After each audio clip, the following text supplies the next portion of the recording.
السلام علیکم ورحمۃ اللہ.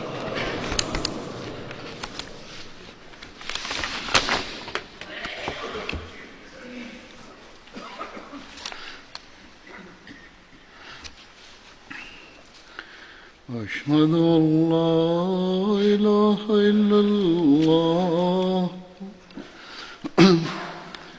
أشهد أن لا إله إلا الله وحده لا شريك له وأشهد أن محمدا عبده ورسوله. أما بعد فأعوذ بالله من الشيطان الرجيم. بسم الله الرحمن الرحيم. الحمد لله رب العالمين الرحمن الرحيم مالك يوم الدين. إياك نعبد وإياك نستعين. اهدنا الصراط المستقيم صراط الذين أنعمت عليهم غير المغضوب عليهم ولا الضالين.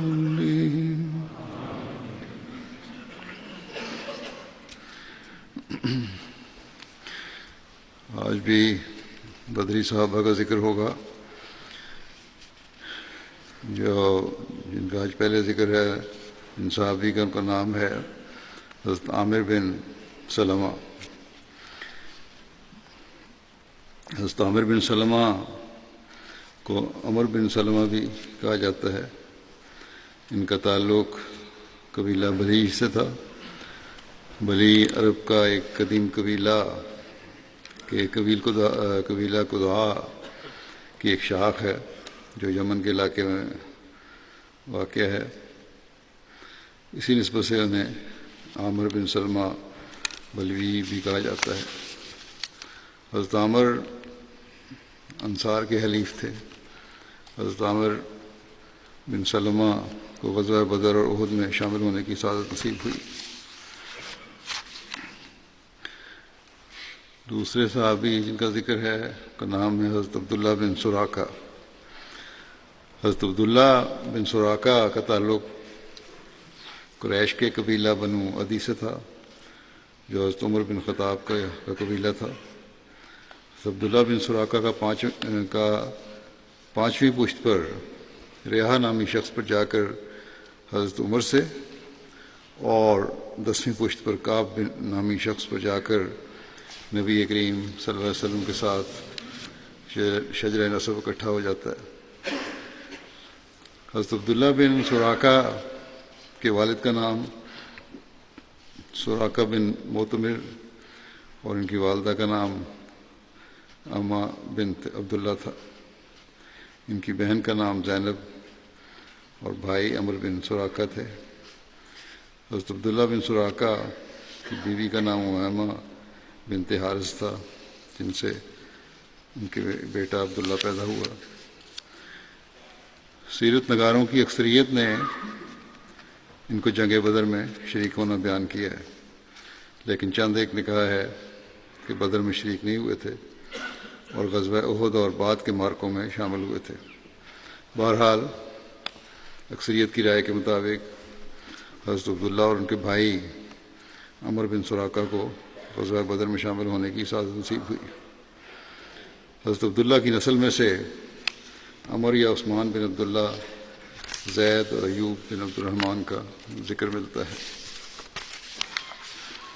عبداللہ بن ابو بکر بیان کرتے ہیں کہ حضرت عبداللہ بن سراقہ نے اپنے بھائی عمر کے ہمراہ مکے سے مدینہ ہجرت کی اور دونوں نے حضرت رفاع بن عبداللہ بن عبد المنذر کے ہاں قیام کیا.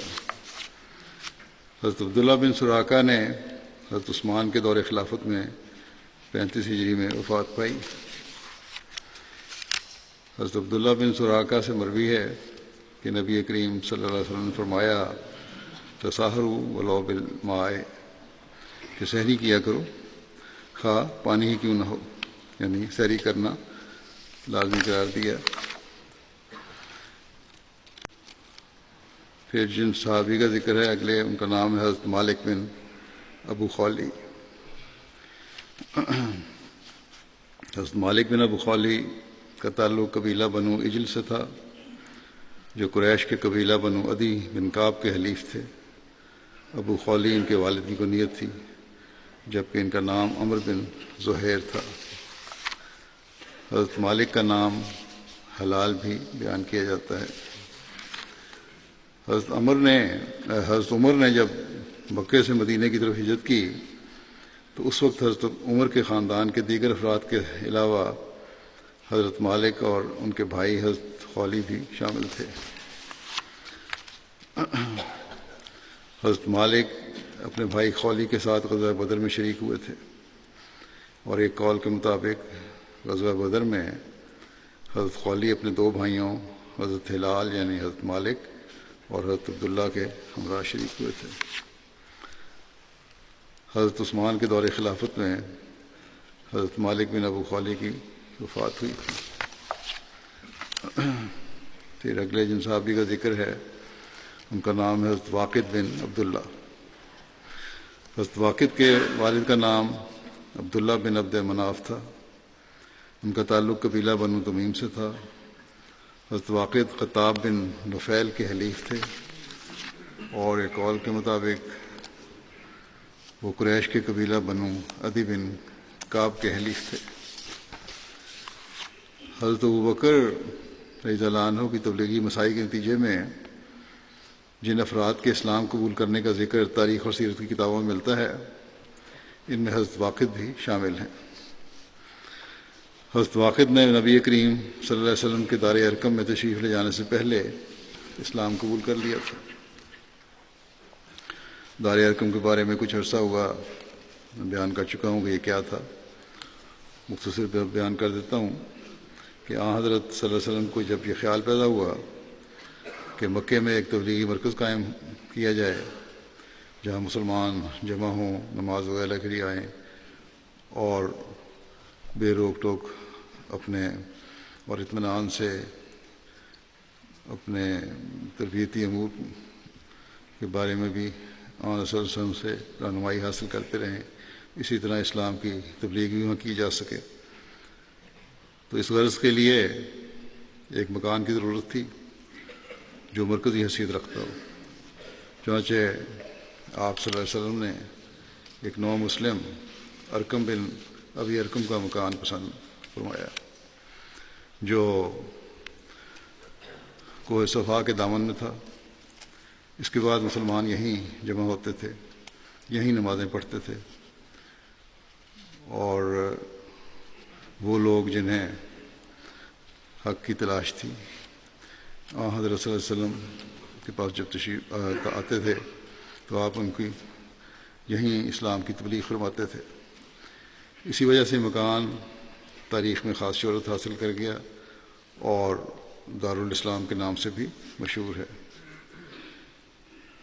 حضرت صلی اللہ علیہ وسلم نے قریباً 3 سال تک دار ارقم میں کام کیا، یعنی بعثت کے 4تھے سال آپ نے اسے اپنا مرکز بنایا، اور 6ٹھے سال کے آخر تک آپ نے اس میں یہ تبلیغی سرگرمیاں اور تربیتی سرگرمیاں جاری رکھی۔ مورخین لکھتے ہیں کہ دار ارقم میں اسلام لانے والوں میں آخری شخص حضرت عمر تھے، جن کے اسلام لانے سے مسلمانوں کو بہت تقویت پہنچی اور وہ دار ارقم سے نکل کر کھلے طور پر تبلیغ کرنے لگ گئے۔ حضرت عمر نے جب مکے سے مدینہ کی طرف ہجرت کی تو اس وقت حضرت عمر کے خاندان کے دیگر افراد کے علاوہ حضرت واقد بھی ان کے ہمراہ تھے۔ حضرت واقد نے مکے سے مدینہ ہجرت کے وقت حضرت رفاع بن عبد المنذر کے ہاں قیام کیا۔ پھر حضور صلی اللہ علیہ وسلم نے حضرت واقد اور حضرت بشر بن برا کے درمیان عقد مواخات قائم فرمایا۔ حضرت واقد غزوہ بدر، احد اور خندق سمیت تمام غزوات میں رسول اللہ صلی اللہ علیہ وسلم کے ساتھ شامل ہوئے۔ حضرت صلی اللہ علیہ وسلم نے جب حضرت عبداللہ بن جہش کی قیادت میں ایک سریہ بھجوایا تو اس میں حضرت واقد بھی شامل تھے۔ اس سریے میں کفار کے ایک شخص عمر بن حضرمی قتل ہوا، اسے حضرت واقد نے قتل کیا تھا۔ اسلام میں یہ پہلا مشرک تھا جو قتل ہوا، اور حضرت واقد پہلے مسلمان تھے جنہوں نے کسی مشرک کو کسی جنگ میں قتل کیا ہو۔ اس سریہ کی تفصیل حضرت عبداللہ بن جاش کے ضمن میں پہلے بیان کر چکا ہوں۔ حضرت واقد نے حضرت عمر کی خلافت کے آغاز میں وفات پائی۔ پھر جن صحابی کا ذکر ہے ان کا نام ہے حضرت نصر بن حارث۔ حضرت نصر بن حارث انصار کے قبیلہ اوس کے خاندان بنو عبد بن رزاق میں سے تھے۔ ان کا نام نمیر بن حارث بھی بیان کیا جاتا ہے۔ ان کی کنیت ابو حارث تھی۔ ان کے والد کا نام حارث بن عبد اور والدہ کا نام سودا بنت سواد تھا۔ حضرت نصر بن حارث کو غزوہ بدر میں شریک ہونے کی سعادت نصیب ہوئی۔ ان کے والد حارث رضی اللہ عنہ کو بھی حضور صلی اللہ علیہ وسلم کے صحابی ہونے کا شرف حاصل تھا۔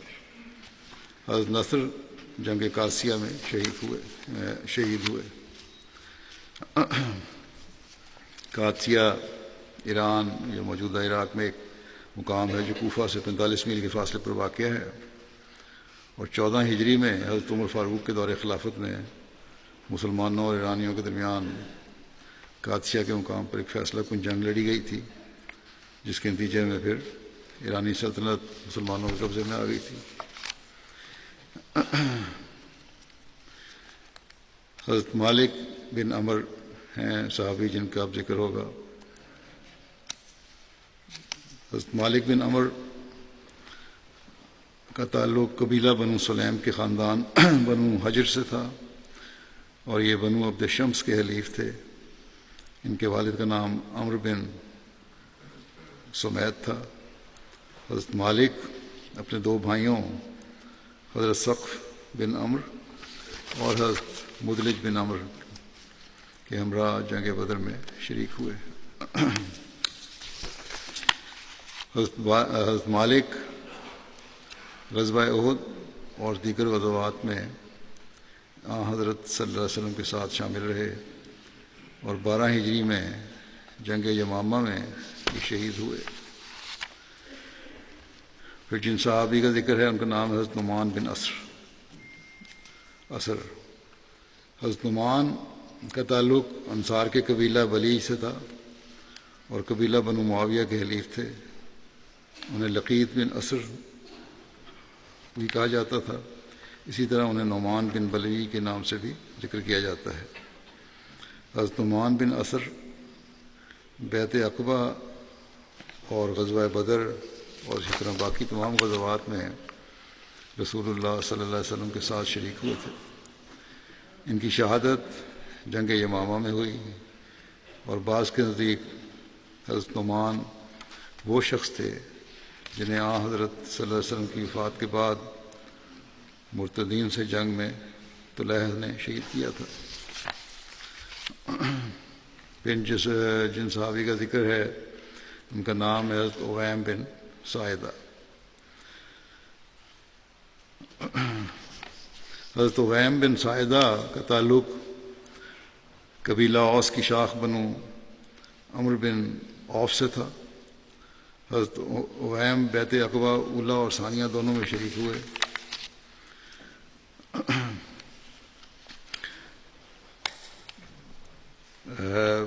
سیرت خاتون النبیین میں جو حوالہ ہے اس کے مطابق بیعت عقبہ اولیٰ سے قبل مدینہ کے انصار کا ایک گروہ نبی کریم صلی اللہ علیہ وسلم پر ایمان لایا تھا، جن کی تعداد 6 تھی، اور بعض روایات میں 8 افراد کا بھی ذکر ملتا ہے۔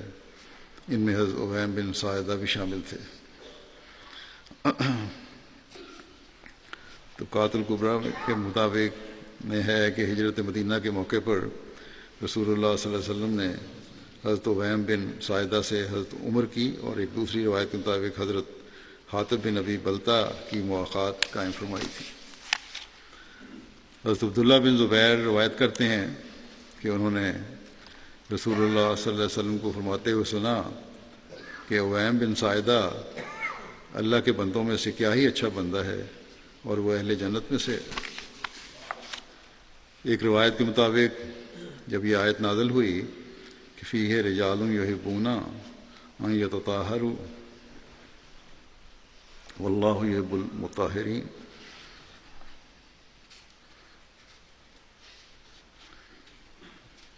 تو رسول اللہ صلی اللہ علیہ وسلم نے فرمایا کہ اویم بن ساعدہ جو کیا ہی اچھا بندہ ہے وہ بھی ان لوگوں میں سے ہے۔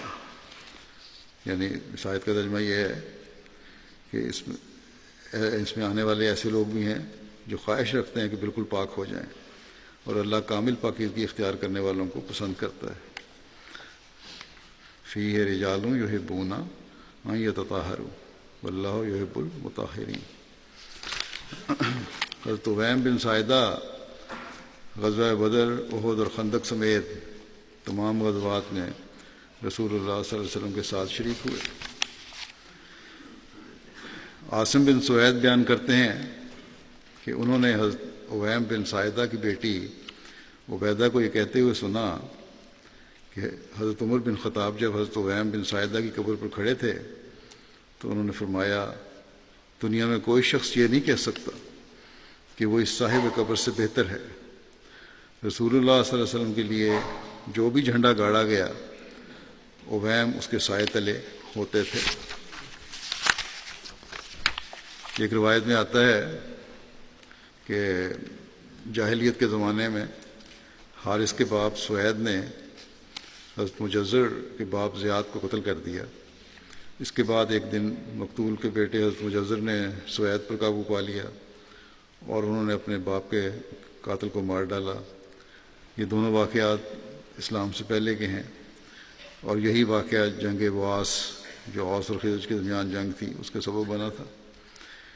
اس کے بعد جب رسول اللہ صلی اللہ علیہ وسلم مدینہ تشریف لے آئے تو دونوں مقتولوں کے بیٹوں نے یعنی حارث بن سوید اور حضرت مجزر بن زیاد مسلمان ہو گئے، انہوں نے اسلام قبول کر لیا، اور دونوں ہی غزوہ بدر میں شریک بھی ہوئے تھے۔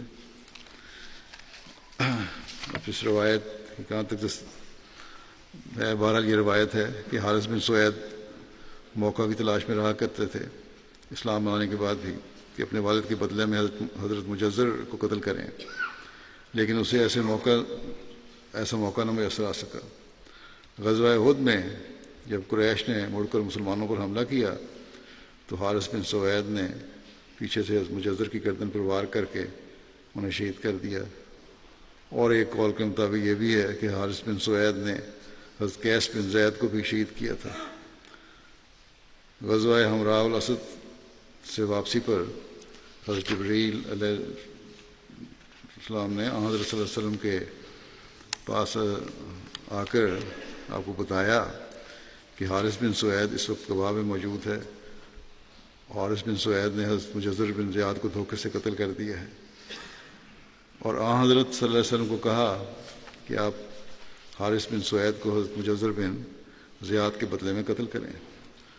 رسول کریم صلی اللہ علیہ وسلم نے فوراً یہ بات سن کے آپ فوراً قباء تشریف لے گئے، اور عام طور پہ اس وقت آپ تشریف نہیں لے جاتے تھے۔ اس وقت قباء میں سخت گرمی تھی۔ آپ وہاں پہنچے تو قباء میں مقیم انصاری مسلمان آپ کے پاس آ کر جمع ہو گئے۔ ان میں حارث بن سوید بھی تھا جو ایک یا دو زرد رنگ کی چادریں لپیٹے ہوئے تھا۔ حضرت عمیمر بن ساعدہ نے حضرت صلی اللہ علیہ وسلم کے ارشاد پر مسجد قباء کے دروازے پر حارث بن سوید کو قتل کیا۔ سیرت حلبیہ میں ان کا نام جن کا ذکر ہو رہا ہے صحابی کا، وہ اویم کے بجائے عمیمر بھی لکھا ہوا ہے، جبکہ باقی طبقات ابن سعد اور باقی جگہوں میں آپ کا نام اویم بن سائدہ ہی ہے۔ بہرحال ایک اور روایت یہ بھی ہے کہ اویم بن سوید کو نہیں آن صلی اللہ علیہ وسلم نے فرمایا تھا قتل کرنے کو، اس کو مارنے کو، جس نے مسلمان کو دھوکے سے شہید کیا تھا، بلکہ آپ دونوں ہی مسلمان تھے، قتل کا بدلہ قتل لیا گیا۔ دوسری روایت میں یہ ہے کہ حضرت عثمان کو حکم دیا تھا صلی اللہ علیہ وسلم نے۔ ایک روایت میں یہ بھی ہے کہ حارث نے کہا کہ خدا کی قسم میں نے مجزر کو قتل کیا ہے، مگر اس وجہ سے نہیں کہ میں اسلام سے پھر گیا ہوں، نہ اس لیے کہ مجھے اسلام کی سچائی میں کوئی شبہ ہے، بلکہ اس لیے کہ شیطان نے مجھے غیرت اور آر دلائی تھی، اور اب میں اپنے اس فعل سے خدا اور اس کے رسول کے سامنے توبہ کرتا ہوں اور مقتول کا خون بہا دینے کے لیے تیار ہوں، اور مسلسل 2 مہینے روزے رکھوں گا اور ایک غلام کو آزاد کروں گا۔ مگر رسول اللہ صلی اللہ علیہ وسلم نے حارث کی اس معافی کو قبول نہیں کیا اور اسے قتل کی سزا دی گئی۔ ابو عمر کہتے ہیں، یہ روایت ہے سیرت الحلبیہ کی، ابو عمر کہتے ہیں کہ حضرت اویم رسول اللہ صلی اللہ علیہ وسلم کی زندگی میں ہی فوت ہو گئے تھے، اور یہ بھی کہا جاتا ہے کہ آپ کی وفات، ابو عمر کی یہ روایت ہے، لیکن یہ بھی کہا جاتا ہے کہ آپ کی وفات حضرت عمر کے زمانہ خلافت میں 65 یا 66 سال کی عمر میں ہوئی تھی۔ اگلے صحابی جن کا ذکر ہے ان کا نام ہے حضرت نعمان بن سنان۔ حضرت نعمان بن سنان کا تعلق انصار کے قبیلہ خزرج کے خاندان بنو نعمان سے تھا۔ ابن ہشام نے لکھا ہے کہ حضرت نعمان بن نعمان بنو نعمان کے آزاد کردہ غلام تھے، جبکہ ابن سعد نے انہیں بنو عبید بن عدی کا آزاد کردہ غلام لکھا ہے۔ حضرت نعمان بن سنان کو غزوہ بدر و غزوہ احد میں شامل ہونے کی توفیق ملی۔ پھر جن صحابی کا ذکر ہے ان کا نام ہے حضرت انطرا مولا سلیم۔ حضرت انطرا حضرت سلیم بن عمر کے آزاد کردہ غلام تھے۔ یہ حضرت انطرا سلمی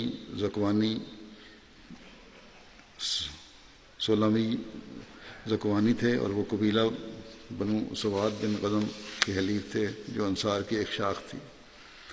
حضرت انطرا غزوہ بدر اور غزوہ احد میں شامل ہوئے۔ غزوہ احد کے روز شہید ہوئے۔ انہیں نوفل بن معاویہ دلی نے شہید کیا۔ ایک قول کے مطابق حضرت انطرا کی وفات جنگ صفین میں حضرت علی کے دور خلافت میں 37 ہجری میں ہوئی تھی۔ پھر جن صحابی کا ذکر ہے ان کا نام ہے حضرت نعمان بن عبد عمر۔ حضرت نعمان بن عبد عمر کا تعلق انصار کے قبیلہ خزرج کی شاخ بنو دینار بن نجار سے تھا۔ ان کے والد کا نام عبد عمر بن مسعود تھا اور والدہ کا نام سمیرہ بنت قیس تھا۔ حضرت نعمان بن عبد عمر غزوہ بدر اور احد میں شریک ہوئے۔ جنگ بدر میں ان کے بھائی ضحاک بن عبد عمر بھی ان کے ساتھ شریک ہوئے۔ حضرت نعمان بن عبد عمر کو غزوہ احد میں شہادت کا رتبہ نصیب ہوا۔ حضرت نعمان اور حضرت ضحاک کا ایک تیسرا بھائی بھی تھا جن کا نام قطبہ تھا۔ انہیں بھی حضور صلی اللہ علیہ وسلم کے صحابی ہونے کا شرف حاصل تھا۔ واقعہ بئر معونہ میں حضرت قطبہ کی شہادت ہوئی تھی۔ محمد بن سعد بن ابی وقاص سے روایت ہے کہ رسول اللہ صلی اللہ علیہ وسلم بنو دینار کی ایک عورت کے پاس سے گزرے جس کا خاوند، بھائی اور باپ رسول اللہ صلی اللہ علیہ وسلم کے ساتھ غزوہ احد میں شریک ہوئے اور وہ سب شہید ہو گئے تھے۔ جب ان کی تعزیت اس عورت سے کی گئی تو اس نے پوچھا رسول اللہ صلی اللہ علیہ وسلم کو کیا حال ہے؟ تو لوگوں نے کہا کہ اے ام فلاں آپ ٹھیک ہیں، اور الحمدللہ ایسے ہی ہیں جیسا کہ تو پسند کرتی ہے۔ تو اس عورت نے جواب دیا کہ مجھے دکھاؤ، میں آپ کو دیکھنا چاہتی ہوں۔ پھر اس عورت کو رسول اللہ صلی اللہ علیہ وسلم کی طرف اشارہ کر کے دکھایا گیا۔ جب اب اس نے آن رسول کو دیکھا تو کہنے لگی کہ ہر مصیبت آپ کے بعد معمولی ہے۔ ایک اور روایت میں اس عورت کے بیٹے کے شہید ہونے کا بھی ذکر ملتا ہے۔ حضرت انس بن مالک بیان کرتے ہیں کہ جنگ احد کے موقع پر جب اہل مدینہ بہت گھبراہٹ کا شکار ہو گئے تھے، کیونکہ یہ افواہ پھیل گئی تھی کہ حضرت محمد رسول اللہ صلی اللہ علیہ وسلم کو شہید کر دیا گیا ہے، حتیٰ کہ مدینہ کے گلی کوچوں میں چیخو پکار مچ گئی تھی۔ تو ایک انصاری خاتون پریشان ہو کر گھر سے نکلی تو اس نے آگے اپنے بھائی، بیٹے اور شوہر کی لاش دیکھی۔ راوی کہتے ہیں کہ میں نے نہیں جانتا کہ پہلے اس نے کسے دیکھا تھا، مگر جب وہ آخری کے پاس سے گزری تو اس نے پوچھا یہ کون ہے؟ لوگوں نے بتایا کہ تیرا بھائی، تیرا شوہر، تیرا بیٹا ہے۔ اس نے پوچھا رسول اللہ صلی اللہ علیہ وسلم کا کیا حال ہے؟ لوگوں نے کہا وہ آگے ہیں۔ وہ عورت چلتی ہوئی رسول اللہ صلی اللہ علیہ وسلم پہنچی اور اس نے رسول اللہ صلی اللہ علیہ وسلم کا دامن تھام لیا اور پھر کہا کہ یا رسول اللہ، میرے ماں باپ آپ پر قربان، جب آپ سلامت ہیں تو مجھے کسی نقصان کی کوئی پرواہ نہیں۔ ایک قول کے مطابق اس عورت کا نام سمیرہ بنت قیس تھا، جو نعمان بن عبد عمر کی والدہ تھیں۔ حضرت مسلم موعود رضی اللہ عنہ نے ایک موقع پر اس واقعے کا ذکر کیا ہے اور فرماتے ہیں کہ صحابہ کرام میں اس بہادری کی مثالیں بہت کثرت سے ملتی ہیں۔ دنیاوی لوگوں میں تو کروڑوں لوگوں اور سینکڑوں ملکوں میں سے ایک آدھ مثال ایسی مل سکے گی، مگر صحابہ میں، چند ہزار صحابہ میں سینکڑوں مثالیں ملتی ہیں۔ کیسی اعلیٰ درجے کی مثال ہے جو ایک عورت سے تعلق رکھتی ہے۔ اور مسلم فرماتے ہیں کہ میں کئی دفعہ اسے بیان کر چکا ہوں، یہ مثال میں بھی یہاں کئی دفعہ بیان کر چکا ہوں، جو اس قابل ہے کہ ہر مجلس میں سنائی جائے اور اس کی یاد کو تازہ رکھا جائے۔ بعض واقعات ایسے شاندار ہوتے ہیں کہ بار بار سنائے جانے کے باوجود پرانے نہیں ہوتے۔ ایسا ہی واقعہ اس عورت کا ہے جس نے جنگ احد کے موقع پر مدینہ میں یہ خبر سنی کہ حضرت صلی اللہ علیہ وسلم شہید ہو گئے تھے۔ وہ مدینہ کی دوسری عورتوں کے ساتھ گھبرا کر باہر نکلی، اور جب پہلا سوار احد سے واپس آتا ہوا اسے نظر آیا تو اس نے اسے دریافت کیا کہ حضرت صلی اللہ علیہ وسلم کا کیا حال ہے؟ اس نے کہا کہ تمہارا خامند مارا گیا ہے۔ اس نے کہا میں نے تم سے رسول کریم صلی اللہ علیہ وسلم کے متعلق سوال کیا ہے اور تم میرے خامند کی خبر سنا رہے ہو۔ اس نے پھر کہا کہ تمہارا باپ بھی مارا گیا ہے، مگر اس عورت نے کہا میں تمہیں رسول کریم صلی اللہ علیہ وسلم کے متعلق پوچھتی ہوں اور تم باپ کا حال بتا رہے ہو۔ اس سوار نے کہا کہ تمہارے دونوں بھائی بھی مارے گئے، مگر اس عورت نے پھر یہی کہا کہ تم میرے سوال کا جواب جلد دو، میں رشتہ داروں کے متعلق نہیں پوچھتی، میں تو حضرت صلی اللہ علیہ وسلم کے متعلق پوچھتی ہوں۔ اس صحابی کا دل چونکہ مطمئن تھا اور جانتا تھا کہ آپ بخیریت ہیں، اس لیے اس کے نزدیک اس عورت کے لیے سب سے اہم سوال یہی تھا کہ اس کے متعلقین کی موت سے اسے آگاہ کیا جائے، مگر اس عورت کے نزدیک سب سے پیاری چیز حضرت صلی اللہ علیہ وسلم کی ذات تھی۔ اس لیے اس نے جھڑک کر کہا کہ تم میرے سوال کا جواب دو۔ اس پر اس نے کہا کہ رسول کریم صلی اللہ علیہ وسلم تو خیریت سے ہیں۔ یہ سن کر اس عورت نے کہا کہ جب آپ زندہ ہیں تو پھر مجھے کوئی غم نہیں، خواہ کوئی مارا جائے۔ اور ظاہر ہے کہ اس مثال کے سامنے، حضرت مسلم فرماتے ہیں کہ ظاہر ہے کہ اس مثال کے سامنے اس بڑھیا کی مثال کی کوئی حقیقت نہیں جس کے متعلق خود نامہ نگار کو اعتراف ہے، ذکر کر رہے ہیں کسی واقعے کے بارے میں کہ اس کا دل مغموم غم کے بوجھ سے دبا ہوا معلوم ہوتا تھا۔ اور آپ بیان کرتے ہیں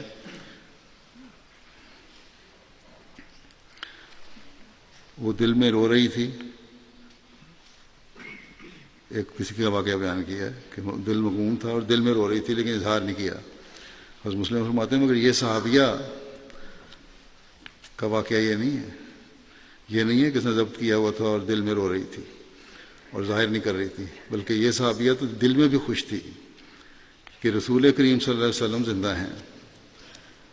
اس عورت کے دل پر صدمہ ضرور تھا، گو وہ اسے ظاہر نہیں کرنا چاہتی تھی، جس عورت کا بھی ذکر فرما رہے ہیں اپنے اس بیان میں، جہاں اخباروں نے اس کو لکھا تھا اس زمانے میں جب اپنے بیان فرمایا۔ مگر اس کے دل پر بھی تو کوئی صدمہ بھی نہیں تھا اس صحابیہ کے، اور یہ ایسی شاندار مثال ہے کہ دنیا کی تاریخ اس کی کوئی نظیر پیش نہیں کر سکتی۔ اور بتاؤ اگر ایسے لوگوں کے متعلق یہ نہ فرمایا جاتا کہ منہم من قضا نحبہ، تو دنیا میں اور کون سی قوم تھی جس کے متعلق یہ الفاظ کہے جاتے۔ بس مسلم وہ کہتے ہیں میں جب اس عورت کا واقعہ پڑھتا ہوں تو میرا دل اس کے متعلق ادب اور احترام سے بھر جاتا ہے، اور میرا دل چاہتا ہے کہ میں اس مقدس عورت کے دامن کو چھوؤں اور پھر اپنے ہاتھ آنکھوں سے لگاؤں کہ اس نے میرے محبوب کے لیے اپنی محبت کی ایک بے مثل یادگار چھوڑی۔ پھر اسی عشق و محبت کا ذکر بیان کرتے ہوئے ایک اور جگہ آپ نے اس طرح بیان فرمایا کہ دیکھو اس عورت کو رسول کریم صلی اللہ علیہ وسلم سے کس قدر عشق تھا۔ لوگ اسے یکے بعد دیگرے باپ، بھائی اور خاوند کی وفات کی خبر دیتے چلے گئے، لیکن وہ جواب میں ہر دفعہ یہی کہتی چلی گئی کہ مجھے بتاؤ کہ رسول کریم صلی اللہ علیہ وسلم کا کیا حال ہے۔ غرض یہ بھی ایک عورت ہی تھی جس نے رسول کریم صلی اللہ علیہ وسلم سے اس قدر عشق کا مظاہرہ کیا۔ پھر آپ اس بارے میں مزید فرماتے ہیں ایک دوسری جگہ کہ ذرا اس حالت کا نقشہ اپنے ذہنوں میں کھینچو، تم میں سے ہر ایک نے مرنے والے کو دیکھا ہوگا، کوئی نہ کوئی قریبی مرتا ہے، کسی نے اپنی ماں کو، کسی نے باپ کو، کسی نے بھائی کو، بہن کو مرتے دیکھا ہوگا۔ ذرا وہ نظارہ تو یاد کرو کہ کس طرح اپنے عزیزوں کے ہاتھوں میں اور گھروں میں اچھے سے اچھے کھانے پکوا کر اور کھا کر، علاج کروا کر اور خدمت کرا کر مرنے والوں کی حالت کیا ہوتی ہے، اور کس طرح گھر میں قیامت برپا ہوتی ہے، اور مرنے والوں کو سوائے اپنی موت کے کسی دوسری چیز کا خیال تک بھی نہیں ہوتا، مگر حضرت صلی اللہ علیہ وسلم نے اپنے صحابہ کے دلوں میں ایسا عشق پیدا کر دیا تھا کہ انہیں آپ کے مقابلے میں کسی اور چیز کی پرواہ ہی نہ تھی، مگر یہ عشق صرف اس وجہ سے تھا کہ آپ خدا تعالیٰ کے پیارے ہیں۔ حضرت صلی اللہ علیہ وسلم سے اگر عشق تھا تو اس وجہ سے تھا کہ آپ صلی اللہ علیہ وسلم خدا تعالیٰ کے پیارے ہیں۔ آپ کے محمد ہونے کی وجہ سے عشق نہیں تھا، بلکہ آپ کے رسول اللہ ہونے کی وجہ سے تھا۔ پھر آپ فرماتے ہیں کہ وہ لوگ دراصل خدا تعالیٰ کے عاشق تھے، اور چونکہ خدا تعالیٰ محمد رسول اللہ صلی اللہ علیہ وسلم سے پیار کرتا تھا، اس لیے آپ کے صحابہ آپ سے پیار کرتے تھے۔ اور صرف مرد ہی نہیں بلکہ عورتوں کو بھی دیکھ لو، ان کے دلوں میں بھی آپ کی ذات کے ساتھ کیا محبت اور کیا عشق تھا۔ پھر یہ اس عورت کا واقعہ بھی بیان فرمایا آپ نے۔ پھر یہ آپ فرماتے ہیں کہ یہ محبت تھی جو خدا تعالیٰ نے حضرت صلی اللہ علیہ وسلم کے متعلق ان لوگوں کے دلوں میں پیدا کر دی تھی، مگر باوجود اس کے وہ خدا تعالیٰ کو ہر چیز پر مقدم رکھتے تھے، اور یہی توحید تھی جس نے ان کو دنیا میں ہر جگہ غالب کر دیا تھا۔ خدا تعالیٰ کے مقابلے میں وہ نہ ماں باپ کی پرواہ کرتے تھے، اور نہ بہن بھائیوں کی، اور نہ بیویوں کی اور خاوندوں کی۔ ان کے سامنے ایک ہی چیز تھی، اور وہ یہ کہ ان کا خدا ان سے راضی ہو جائے۔ اسی لیے اللہ تعالیٰ نے ان کے لیے رضی اللہ عنہم فرما دیا۔ انہوں نے اللہ تعالیٰ کو ہر چیز پر مقدم کر لیا، اور اللہ تعالیٰ نے ان کو مقدم کیا، مگر فرماتے ہیں کہ بعد میں مسلمانوں کی یہ حالت نہ رہی، اور اب اگر ان کو اللہ تعالیٰ سے تعلق ہے تو محض دماغی ہے۔ دماغ میں ضرور ہے کہ ہم اللہ تعالیٰ کو مانتے ہیں، توحید قائل ہیں، دل میں نہیں ہے۔ یہ رسول کریم صلی اللہ علیہ وسلم کا ذکر اگر ان کے سامنے کیا جائے تو ان کے دلوں میں محبت کی تاریں ہلنے لگتی ہیں۔ رسول کریم صلی اللہ علیہ وسلم کے عزیزوں کے ذکر پہ بھی تاریں ہلتی ہیں۔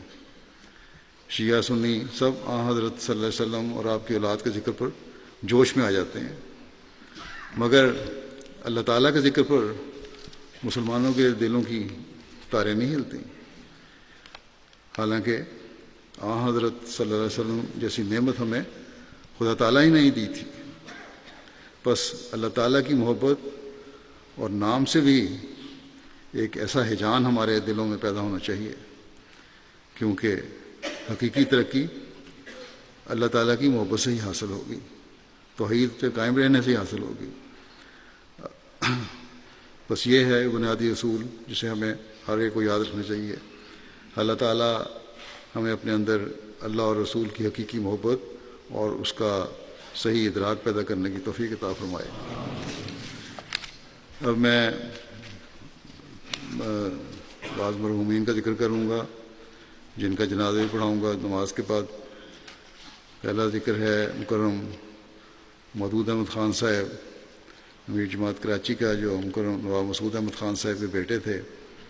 تو 14 جولائی کو 78 سال کی عمر میں ان کی وفات ہو گئی. انا للہ و انا الیہ راجعون.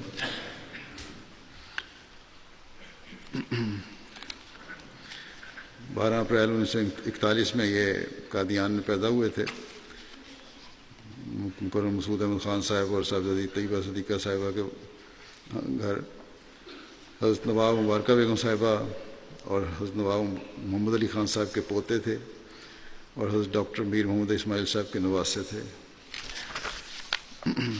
انہوں نے پنجاب یونیورسٹی سے LLB کی ڈگری لی. پھر کچھ دیر حضرت شیخ محمد احمد صاحب مدر کے ساتھ بھی پریکٹس کی.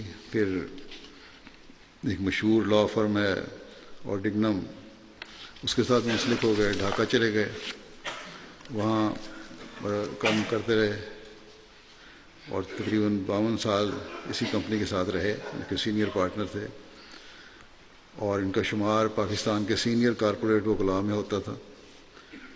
بین الاقوامی کمرشل قوانین اور بینکنگ اور کارپوریٹ قوانین کے ماہر تھے اور اس حوالے سے بڑی شہرت رکھتے تھے. پاکستان کے کچھ کارپوریٹ قوانین کو بھی انہوں نے ترتیب دیا ہے. بڑی بڑی کمپنیوں کی طرف سے آپ کو ڈائریکٹرشپ کی پیشکش ہوتی تھی، لیکن آپ انکار کر دیتے تھے اور کہتے تھے کہ ایسے عہدوں میں بدعنوانیوں کے الزامات لگ جاتے ہیں، نہ بھی کچھ کر رہا ہو انسان دوسروں کی وجہ سے ہی، اور اس طرح پھر یہ چیز جو ہے جماعت کی بدنامی کا باعث بن سکتی ہے. اس لیے میں ان سے بچتا ہوں. ان کی اہلیہ کے علاوہ انہوں نے 2 بچے چھوڑے ہیں، ایک بیٹا اور ایک بیٹی. ان کا بیٹا بھی وکالت سے منسلک ہے اور بیٹی کینیڈا میں ہے اپنے خامد کے ساتھ. خامد ان کے میاں جو ہے لڑکی کا یا محبوب خان صاحب کا داماد، یہ مکرم صاحبزادہ مرزا مبارک احمد صاحب کا کی پوتی کا بیٹا ہے. محدود احمد خان صاحب اکتوبر 1996 میں امیر ضلع کراچی مقرر ہوئے. اس سے قبل آپ نائب امیر اور سیکرٹری امور خارجہ کے طور پر خدمات میں چلاتے رہے. فضل عمر فاؤنڈیشن، ناصر فاؤنڈیشن، طاہر فاؤنڈیشن کے ڈائریکٹر بھی تھے اور 84 کے جو جماعت پر جو اطلاع آیا اس نتیجے میں پریس کے ساتھ بھی ان کا کافی اچھا رابطہ رہا. ان کی اہلیہ امت المومن صاحبہ جو مولوی قمر علی صاحب مرحوم کی بیٹی ہیں اور ان کی والدہ کا نام سیدہ بیگم تھا جو میر محمد اسحاق صاحب کی بیٹی تھی. وہ کہتی ہیں کہ بڑی سادہ طبیعت، خوش اخلاق، ہمدرد، منکسر المزاج اور شفقت کرنے والے تھے. جن سے بھی آپ کا تعلق رہا ایسا ہی تھا کہ ہر کوئی یہ کہتا تھا کہ ایسا محسوس ہوتا ہے جیسے ہم سے سالہ سال کا تعلق ہے، چاہے وہ جماعت کا چھوٹے سے چھوٹا کارکن ہو یا سینئر ممبر ہو. پھر آپ یہ کہتی ہیں کہ کوئی ایک پہلو بھی ایسا نہیں جس میں کسی بھی لحاظ سے میں بحیثیت شوہر یا بحیثیت باپ ان میں کمی دیکھی ہو. آئیڈیل شوہر تھے، آئیڈیل باپ تھے، آئیڈیل شخص تھے اور ہر شخص آپ سے بڑا متاثر ہوتا تھا. ان کے بیٹے مامون احمد خان کہتے ہیں کہ آئیڈیل باپ تھے. بچپن سے ہی ہمیں نماز کی عادت ڈالی. بہت چھوٹی عمر سے ہی مجھے اپنے ساتھ نماز فجر پر ساتھ لے جایا کرتے تھے اور بڑوں کی عزت اور خدمت کی تلقین بھی کیا کرتے تھے. اور ہم دونوں بہن بھائیوں پر ان کی بڑا اثر ہے، ان کی نماز کی پابندی اور دوسری مالی قربانی کا. مالی قربانی میں بھی صف اول میں تھے. اور کہتے ہیں جب ہم روا جاتے تھے تو بیشتی مقبروں میں لے جاتے تھے اور بزرگوں کی قبروں پر، صحابہ کی قبروں پر لے جا کے ہمیں ان کے بارے میں تعارف بھی کروایا کرتے تھے. اور ان کی ساری آپ میں بڑی تھی، غنا بڑا پایا جاتا تھا، غریبوں سے بڑے عاجز ہو کے ملتے تھے، لیکن یہ نہیں کہ کسی افسر سے اس لیے ملنا کہ شاید میری ترقی کا باعث بن جائے یا مجھے فائدہ ہو. ان کے سامنے بالکل وہ اپنا ایک وقار رکھتے تھے. ان کی اہلیہ کہتی ہیں میں ان کے مذاق سے کہا کرتی تھی کہ آپ باقی لوگوں سے بڑا اچھی طرح ملتے ہیں، لیکن جب کوئی بڑا افسر ہوتا ہے تو وہاں آپ بڑا خاص وقار سے رکھتے ہیں، لگتا ہے وہاں آپ کی نوابیت سامنے آ جاتی ہے. پھر سندھ کے اسیران کے لیے انہوں نے بڑا کام کیا. فیملیز، شہداء کی فیملیز کے لیے وہاں کافی کام کرتے تھے. دوروں پر ان کی اہلیہ کہتی ہیں مجھے بھی لے جاتے تھے، ان فیملیوں کا خیال رکھتے، ان کو تحائف دلواتے. مہمان نوازی کا وصف میں بہت زیادہ تھا، اس کا ہر ایک نے ذکر کیا لکھنے والے نے. ان کی اہلیہ بھی کہتی ہیں کہ بعض دفعہ 10 منٹ پہلے فون آتا تھا کہ اتنے مہمان آ رہے ہیں، کھانا تیار کر دو، اور ہمیشہ فون پر اطلاع دیتے اور فوراً فون بند کر دیتے تاکہ کوئی عذر کرنے کا موقع ہی نہ ملے. خلافت سے ان کا بے انتہا ادب کا اور پیار کا تعلق تھا، اخلاص کا تعلق تھا. ان کے بیٹے کہتے ہیں مجھے اور میری بہن کو اور دوسرے بچوں کو بھی ہمارے تلقین کرتے کہ ہفتے میں ایک بار تم نے حضوری طور پر خلیفہ وقت کو اپنے حالات بتانے کے خط لکھنا ہے اور فیکس کرنی ہے اور اس تعلق کو بڑھانا ہے.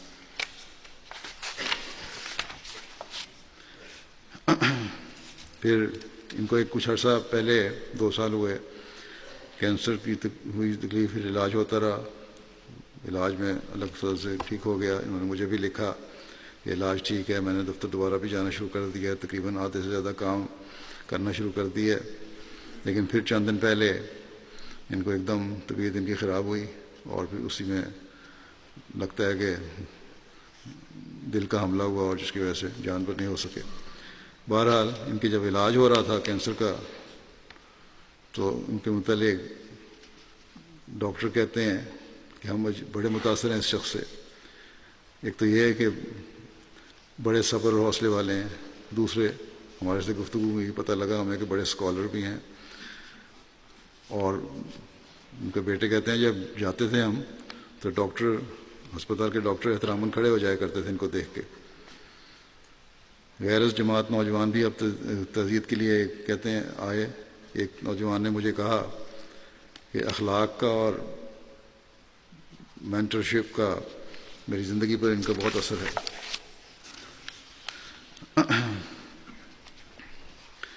پھر ان کی اہلیہ کہتی ہیں کہ ایک خاص وصف تھا کہ چندوں کا بڑے پابند تھے. کہتی ہیں میں نے کبھی بڑی اچھی آمد تھی ان کی، بڑے صاحبی حیثیت تھے. کہتی ہیں میں نے کبھی چند آمد نہیں پوچھی، کبھی خیال دل میں آیا بھی تو پھر ضرورت نہیں ہوئی کبھی. لیکن کبھی کبھی چندوں کی لسٹ پر جب نظر پڑتی تھی تو پتہ لگتا تھا کہ کتنے چندے یہ دے رہے ہیں، اس لحاظ سے کیا آمد ہے. پھر اس کے علاوہ مرحومین کے چندوں کی بھی ایک لمبی فہرست تھی. کہتے تھے گھر کا خرچ کم کرو اور قربانی زیادہ کرو جماعت کے لیے. بلکہ یہ کہتی ہیں مجھے تو یہ احساس بازو ہوتا تھا کہ یہ کماتے ہی اس لیے زیادہ سے کہتے جماعت کو زیادہ سے زیادہ دیں. شکووں سے شدید نفرت تھی، اور یہ تو ہر کوئی ان کے متعلق کہتا ہے، میں بھی گواہ ہوں. سخت نفرت تھی اور منع کیا کرتے تھے. کبھی کہتے ہیں ان کی اہلیہ کہ کسی کے خلاف بات نہیں سنی. چغلخوری کے بھی بہت زیادہ خلاف تھے. اور ایک نصیحت جو آپ نے کئی بار کی وہ یہ تھی کہ زندگی میں کسی سے امید نہ لگانا، جو کرنا ہے اپنی طاقت سے کرو تاکہ بعد میں کسی سے شکوہ نہ پیدا ہو. میجر بشیر طارق صاحب نے بیان کیا کہ ایک مرتبہ انہوں نے ان سے کہا، وہ بھی نائب امیر تھے شاید یا کسی اور عہدے پہ، بہرحال کہ ضرورت سے زیادہ آپ نرمی سے پیش آتے ہیں، تھوڑی سختی کیا کریں، بعض کاموں میں سختی کرنی پڑتی ہے. تو اس پر انہوں نے جواب دیا کہ آپ ایک والنٹیئر پر کس طرح سختی کر سکتے ہیں جو اپنا وقت نکال کر خدمت کے لیے آیا ہے، اس پر سختی کیسے کر سکتے ہیں. اس نے بڑے پیار سے کام لیا، اور خدام نے بھی مجھے لکھا، قائدین نے بھی لکھا کہ بڑے پیار سے یہ ہمارے سے کام لیتے تھے، ڈیوٹیاں بھی دیتے تھے، جماعت کراچی نے حالات کی وجہ سے، بلکہ مرکز نے کہا تھا عمرا کے ساتھ سیکورٹی ہونی چاہیے، خدام ڈیوٹی پہ جاتے تھے تو ان کا خیال رکھتے، اپنے گھر پہنچ کر کہتے مجھے کہ اپنے گھر جا کے اطلاع دینا فون پہ کہ خیریت سے پہنچ گئے ہو۔ قائد نے لکھا ہے کبھی کبھی میرے پاس اگر سواری اپنی نہ ہوتی تو اپنی کار مجھے دے دیتے تھے کہ گھر لے جاؤ تاکہ احتیاط سے گھر پہنچ جاؤ۔ ان کی بیٹی کہتی ہیں کہ ابا نے ہمارے اندر بچپن سے ہی اللہ تعالیٰ کے یقین اور خلافت سے مخلصی اور خلیفہ وقت کی فرمانبرداری کی بہت بڑی مثال پیش کی اور اس پر قائم رہنے کی ہمیں تلقین کرتے تھے، اور جلسے بڑی باقاعدگی سے بیماری میں بھی سنتے رہے۔ لائیو سٹریم USA کا جلسہ سنا، مجھے روز کہتے تھے کہ تم بھی سنا کرو۔ جرمنی اور کینیڈا کا جلسہ جب اکٹھا ہو رہا تھا تو یہ بیٹی کینیڈا رہتی ہے، تو اس نے کہا کہ جلسے پہ رہیں، انہوں نے کہا کہ میں بھی جرمنی کا جلسہ سن رہا ہوں، اور باقاعدگی سے خطبات وغیرہ سننے کو ان کی عادت تھی۔ رمضان کے مہینے کا بہت اہتمام کرتے تھے، کبھی اس مہینے میں کہیں جانے کا یا سفر کا پروگرام نہیں بناتے تھے تاکہ رمضان کا جو احترام ہے وہ قائم رہے۔ اس میں بہت سے لوگوں کے لیے سبق ہے جو چھوٹی چھوٹی باتوں پر سفر کے بہانے نکال لیتے ہیں اور روزے چھوڑ دیتے ہیں۔ کراچی ایک سابق مربی ہیں سید حسین احمد، ان کے کزن بھی ہیں، کہتے ہیں کہ کراچی کے دوران قیام جب میں وہاں مربی سلسلہ تھا تو اجلاس عاملہ میں کسی مشکل مرحلہ پر اکثر کہتے تھے کہ یہ اللہ کے کام ہے، ہم نے تو صرف ہاتھ لگانا ہے، اس لیے اپنی کوشش کرنی چاہیے۔ ہر ملنے والے کھڑے ہو کر استقبال کرتے تھے، ہر سوالی کی درخواست کو غور سے سنتے اور پڑھتے تھے، مناسب کارروائی کرتے تھے، یتامہ و بے افغان اور غربا کی حتی المقدور امداد کیا کرتے تھے، باوجود جماعتی بجٹ کی تنگی کے گنجائش پیدا کر لیا کرتے تھے۔ کراچی کی ایک خاتون ہیں مریم سمر صاحبہ، کہتی ہیں کہ وہ اپنے بچوں کی ہی نہیں بلکہ ساری کراچی جماعت کے لیے ایک شفیق باپ کی طرح تھے، اور ہر ایک کی خوشی اور غمی میں شریک ہوتے تھے، سب کی فکر کرتے تھے، بہت عاجز اور بہت معاملہ شناس تھے۔ ایک مرتبہ کسی پروگرام میں ان کا نام نواب محدود احمد خان لکھا گیا تو انہوں نے اپنے قلم سے نواب کا لفظ کاٹ دیا۔ قائم مقام نائب امیر ہیں قریشی محمود صاحب، کہتے ہیں کہ اپنے دور امارت میں ایک نہایت شفیق اور مہربان باپ کی طرح افراد جماعت کراچی کی رہنمائی کی، اور بڑے ہردل عزیز شخص اور شفیق اور قابل احترام وجود تھے، بہت متحمل مزاج تھے، بردبار شخصیت کے حامل تھے، انکسار والی طبیعت تھی، ایک شخصیت کا نمایاں پہلو تھا ان کا انکسار۔ بڑا ہو یا چھوٹا، امیر ہو غریب، تعلیم یافتہ ہو یا ان پڑھ، ہر ایک کے ساتھ نہایت محبت سے ملتے تھے اور توجہ سے ان کی بات سنتے تھے، پھر مشورے سے نوازتے تھے، اور ہر ایک آنے والے کو چاہے چھوٹا ہو بڑا ہو اپنی کرسی سے اٹھ کے ملا کرتے تھے۔ جماعتی ذمہ داریوں کو ادا کرنے اور روزانہ کئی گھنٹے رات دیر تک دفتر میں بیٹھ کر اپنے جماعتی مفروضہ امور سے انجام دیتے تھے۔ مفوضہ اپنے دفتر سے سیدھے جماعت کے دفتر میں آتے تھے اور پھر رات 10 بجے تک بیٹھتے تھے۔ پھر جماعت کے بچوں اور نوجوانوں کی حصول تعلیم کے لیے راغب کرنے کی بہت کوشش کرتے تھے۔ بحیثیت امیر اب ہر شعبہ کے سیکرٹری سے نیز صدران حلقہ جات سے ذاتی رابطہ رکھتے تھے اور گاہے بگاہے ان کے شعبہ جات کے کاموں میں ان کی رہنمائی کیا کرتے تھے۔ صدر انصار اللہ پاکستان لکھتے ہیں کہ جماعت کی تعلیم اور تربیت کے لیے بڑے فکر مند رہتے تھے۔ ایک مرتبہ کہتے ہیں میں دورے پہ وہاں گیا، عہدیداروں کا ریفریشر کورس تھا، تو میرے پاس آئے اور بڑے درد سے مجھے کہا کہ آپ کراچی آئے ہیں ریفریشر کورس کے لیے، میں آپ کو صرف یہ بتانا چاہتا ہوں کہ آج فجر کی نماز پر مسجد میں صرف 3 انصار تھے ہم، جبکہ مسجد کے قریب بہت سے گھر ہیں اور گاڑیاں بھی ہر ایک کے پاس ہیں، آسانی سے نماز فجر پہ آ سکتے ہیں۔ اور پھر انہوں نے کہا کہ اس میٹنگ میں سارے عہدیداران آئے ہوئے ہیں، آپ ان کو سمجھائیں کہ اولاً اپنے اندر نیک اور پاک تبدیلیاں پیدا کریں، اور عبادت کی طرف خصوصی توجہ کریں، پھر اپنی اولادوں اور نوجوان نسل کی تعلیم و تربیت کی بھی فکر کریں۔ کہتے ہیں ایک درد تھا ان کے اندر، جو یہ بات کر رہے تھے۔ پھر ایک خاتون نے لکھا ہے کہ انڈیا جو ہم جا رہے تھے، قادیان جا رہے تھے، تو ہر ایک کے پاس کچھ نہ کچھ انڈین کرنسی تھی، اور پہلے ہمیں یہی تھا کہ اجازت ہے لے جانے کی، لیکن بعد میں کہا گیا کہ نہیں ہے۔ امیر صاحب کو ہر ایک کو فارم دیا گیا پر کرنے کے لیے۔ انڈین امیگریشن کے ایک کارکن نے انہیں بتایا کہ کرنسی لے جانے کی اجازت تو نہیں ہے، مگر اگر آپ غلطی سے لے آئے ہیں تو کوئی بات نہیں، اس فارم میں اس کا ذکر نہ کریں اور لے جائیں۔ لیکن امیر صاحب نے ان کی بات نہیں مانی، اور فارم میں اپنے پاس موجود جو رقم تھی ان کی، تقریباً تھوڑی رقم نہیں تھی، 25-30 ہزار روپے تھے، اس کو ڈکلیئر کر دیا۔ اس کارکن نے امیگریشن کے دوبارہ کہا کہ یہ یہاں نہ لکھیں، ورنہ ہم قانون کی روح سے اس رقم کو ضبط کرنے پہ مجبور ہیں۔ پھر بھی آپ نے فارم میں پوری دیانتداری سے یہ رقم ڈکلیئر کی، اور پھر ان کو خوشی سے ساری رقم دے دی کہ ٹھیک ہے تم اس کو ضبط کرو۔ کسی بھی قسم کی آسانی سے فائدہ نہ اٹھایا۔ اور جیسا کہ میں نے ذکر کیا، خدا نے بھی لکھا کہ بڑی خاص توجہ ہوتی تھی ہم پر، ڈیوٹی دینے والوں کا شکریہ ادا کرتے تھے، اور اس طرح شکر گزار ہوتے تھے جس طرح ہم نے بہت احسان کیا ہے ہم نے ان پر۔ امتیاز حسین شاہد صاحب کہتے ہیں، کراچی کے ڈرگ روڈ کے امیر ہیں، کہ اگر میں ان کی شخصیت کو ایک کوزے میں بند کرنے کی کوشش کروں تو جو صفات سامنے آئیں گی وہ یہ ہیں: عاجزی اور انکساری، عشق خلافت اور احترام نظام جماعت۔ پھر یہ کہتے ہیں کہ 2016 میں کراچی میں امارات مقامی کا نظام قائم ہوا اور ان کا تقرر ہو گیا امیر کے طور پر۔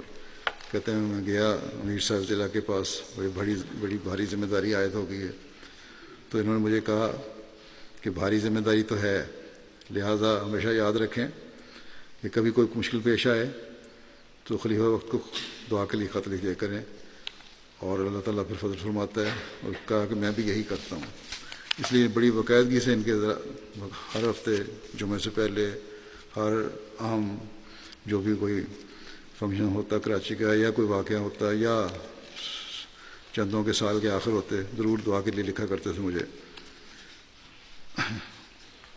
قائد خدام الحمدیہ ہیں بلال حیدر ٹیپو کہتے ہیں کہ امیر صاحب کو سورۃ المومنین سے بہت لگاؤ تھا، مومنون سے۔ اکثر خدام الحمدیہ کے پروگرام میں تلاوت ہوتی تو مجھے کہتے تھے سورۃ المومنون تلاوت کروائیں، اور پھر پیار سے نصیحت بھی کرتے کہ اس سورت کو غور سے پڑھا کرو، شروع کا حصہ خاص طور پہ۔ کہتے ہیں آج بھی جب میں سوچتا ہوں دل گواہی دیتا ہے کہ انہوں نے اپنی نمازوں کی حفاظت اور ہر لغویات سے پرہیز کیا، اور انہوں نے ہمیں ایک مثال بن کر دکھایا کہ مومن فلاح کیسے پا سکتے ہیں۔ اور کہتے ہیں دوسری نصیحت جو مجھے یاد ہے وہ یہ ہے کہ ایک دن مجھے اکیلے میں انہوں نے پیار سے کہا کہ میری زندگی کا یہ نچوڑ ہے کہ ہر ہفتے خلیفہ وقت کو خط ضرور لکھا کرو، اور بڑے پیار سے مجھے یہ بات سمجھائی، اور کہتے ہیں میں بھی اس سے فائدہ اٹھا رہا ہوں۔ خلافت کی اطاعت حقیقت میں بہت زیادہ تھی، اور بڑا احترام تھا۔ ایک فنکشن تھا خاندان کا ہی، وہاں کچھ ایسی باتیں ہوئیں جو مجھے پتہ لگیں۔ میں نے ان کو بھی لکھا کہ آپ بھی وہاں موجود تھے، اور اس طرح نہیں ہونا چاہیے تھا۔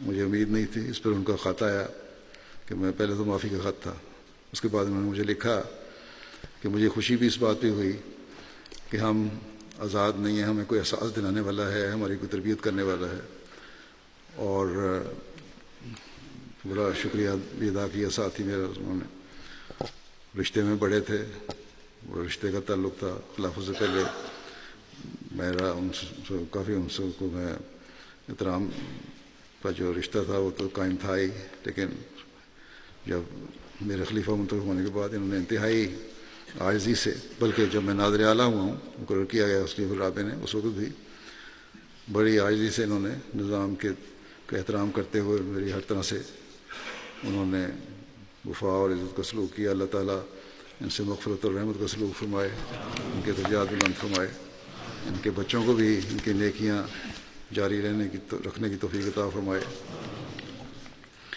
دوسرا جنازہ جو ہے وہ خلیفہ عبدالعزیز صاحب نائب امیر جماعت کینیڈا کا ہے، جو 9 جولائی کو حرکت قلب بند ہو جانے کی وجہ سے 84 سال کی عمر میں وفات پا گئے۔ انا للہ و انا الیہ راجعون۔ ان کا تعلق جموں کشمیر کے مشہور احمدی خلیفہ خاندان سے تھا۔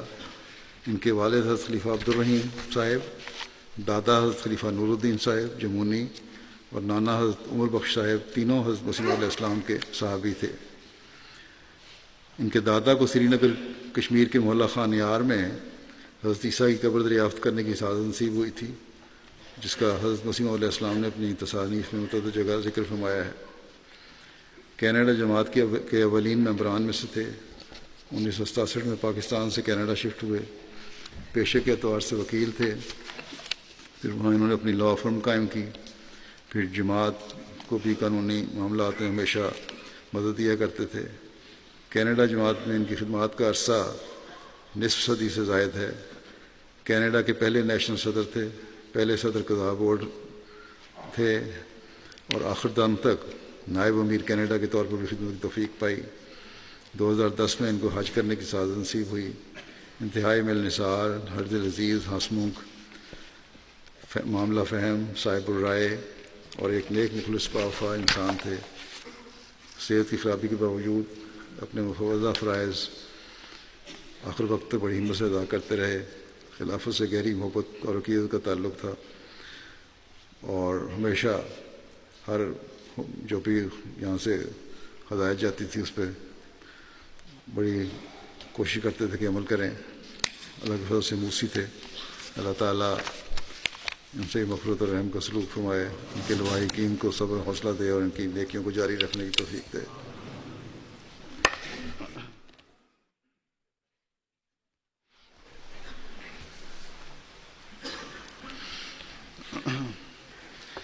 الحمد لله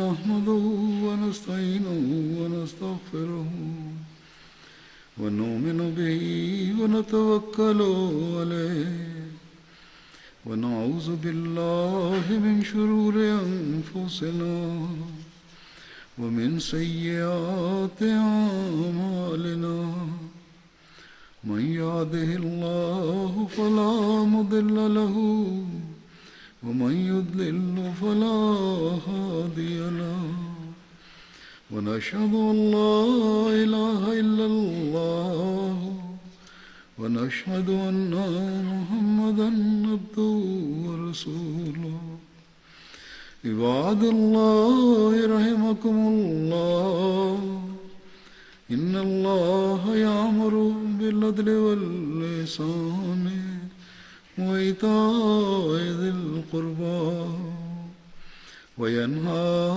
عن الفحشاء والمنكر والبغي يعظكم لعلكم تذكرون اذكروا الله يذكركم وادعوه يستجب لكم ولذكر الله أكبر